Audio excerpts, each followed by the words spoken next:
Assalamualaikum dan selamat sejahtera. Bertemu lagi kita dalam mata pelajaran Pendidikan Jasmani dan Pendidikan Kesihatan tahun 4. Tajuk yang akan cikgu sampaikan pada minggu ini ialah katakan tidak secara berhemah. Standard pelajaran 7.1.3, 7.1.4, buku teks halaman 92.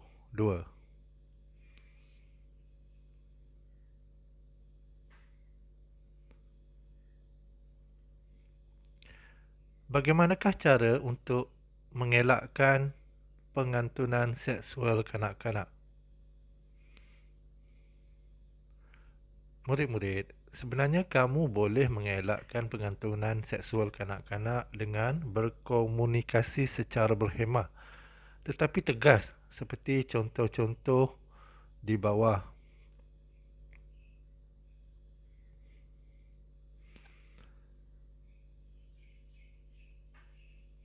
Murid-murid, jika berlaku situasi yang akan cikgu sampaikan ini, kamu boleh bertindak dengan berkata seperti ini.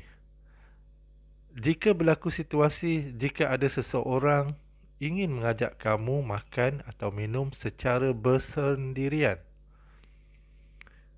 apa yang perlu kamu katakan kepadanya ialah, terima kasih, saya sudah makan.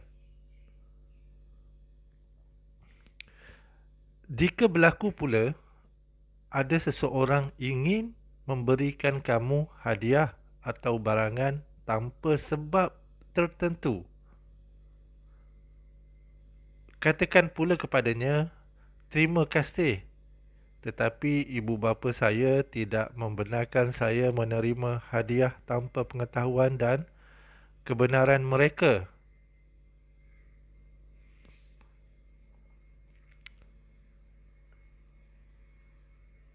Jika ada seseorang mengajak kamu keluar dan bertemu secara bersendirian, hal ini berlaku melalui komunikasi media sosial seperti WhatsApp, Telegram, WeChat, MeChat. Itu semua komunikasi antara kita dan dia sahaja. Jadi tiada siapa yang tahu bentuk komunikasi tersebut. Jika seseorang itu menghubungi kamu dan mengajak kamu keluar secara bersendirian,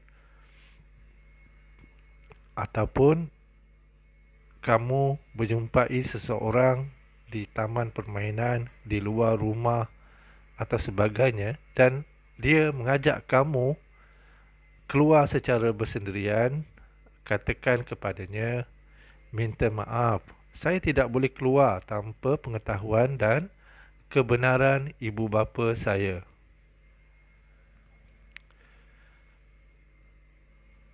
Situasi yang seterusnya, jika ada seseorang mengajak kamu bermain bersama-sama secara bersendirian, katakan kamu pergi ke taman permainan, tiba-tiba didatangi seseorang mengajak kamu bermain bersama-sama, tetapi bermain di tempat yang lain. Contohnya di rumah dia, di bangunan terbiar, di kawasan semak samun, di kawasan hutan, di kawasan yang jauh dari rumah. Jadi katakan kepadanya, minta maaf, saya terpaksa pergi sekarang. Abang dan kakak saya sedang menunggu. Jika kamu tiada abang dan kakak, katakan ibu bapa kamu ataupun orang-orang yang rapat dengan kamu sedang menunggu kamu.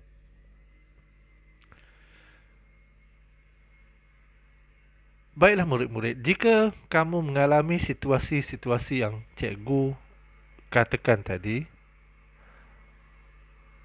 apa yang perlu kamu buat ialah kamu perlu memberitahu ibu bapa atau orang yang dipercayai sekiranya ada seseorang ingin mengganggu keselesaan dan ketenteraman kamu. Jangan berdiam diri dan terpedaya. Maksudnya di sini murid-murid, Jika berlaku hal-hal yang cikgu nyatakan tadi, sila maklumkan segera kepada orang yang rapat dengan kamu. Kalau kamu tinggal dengan ibu bapa, maklumkan kepada ibu bapa. Kalau kamu duduk bersama datuk dan nenek, beritahu datuk dan nenek kamu.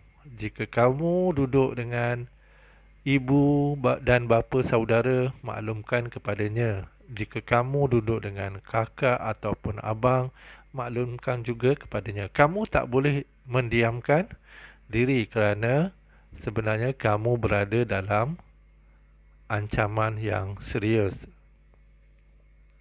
Jadi, apabila kamu memaklumkan hal tersebut, orang yang menjaga kamu dapat berbuat sesuatu untuk melindungi diri kamu.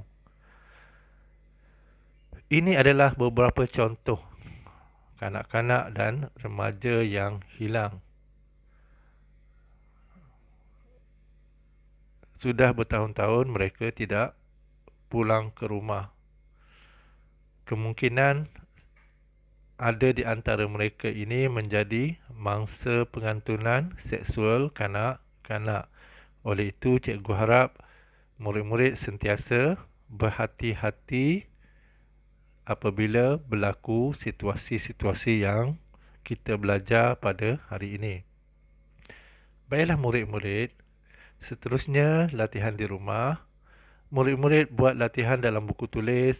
Murid-murid boleh mencetak dan menampalkannya di dalam buku PJPK. Sekiranya tiada pencetak atau printer, murid-murid bolehlah menyalinnya dengan tulisan tangan. Murid-murid perlu memadamkan cara menolak yang berhemah dengan situasi pengantunan seksual kanak-kanak.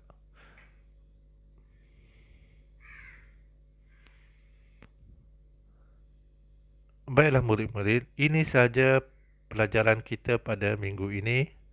Cikgu harap murid-murid dapat sesuatu pengajaran dan pembelajaran untuk melindungi diri murid-murid, adik-adik, orang di sekeliling dan rakan-rakan.